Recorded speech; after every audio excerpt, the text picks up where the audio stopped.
Songs చాలా బాగుంటాయి. Expectation జనాలకి అదే ఉంటుంది.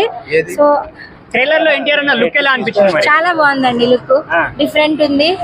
బాగుందండి. ఫైట్స్ ఎలా అనిపించిందండి? ఫైట్స్ ఎలా అనిపించాయి? బాగుందండి. ఇంతకు ముందు ఎప్పుడు లేని విధంగా అంటే ఇంతకు ముందు చాలా ఫైట్స్ ఉన్నాయండి. ఇదే అవి అవే. And Johnny Kapoor and NTR మధ్యలో చాలా బాగుందండి. రొమాంటిక్ గా చాలా బాగుంది. ఎన్టీఆర్ అన్న లుక్స్ అవన్నీ ఎలా అనిపించాయి మీకు? అవసరం అండి. ఎన్టీఆర్ అన్న కత్తి పట్టుకొని నరికే సీన్ చూసినప్పుడు మీకు ఎలా అనిపించింది? ఆయన మరి ఎన్టీఆర్ అంటే అంతే కదండి. ఫైటింగ్ ఉంటేనే ఎన్టీఆర్. అంటే క్రాంతి అనే విలన్ ఉంటాడు కదా, అతన్ని చంపుతాడు చూడు, నరికేటప్పుడు మీకు ఎలా అనిపించింది మరి? బాగుందండి. విలన్ ని చంపడమే కదండి హీరోయిజం. మరి సినిమా ఎంత కలెక్ట్ చేస్తారు మీరు అనుకుంటున్నారు? ప్యాన్ వైజ్ గా మనం అది ఎక్స్పెక్ట్ చేయలేం. 2000 కోట్లు వస్తుంది అనుకుంటారా? వస్తుందండి. వస్తుంది. నార్మల్ మూవీస్ కి వస్తున్నాయి. ఎన్టీఆర్ మూవీస్ అంటే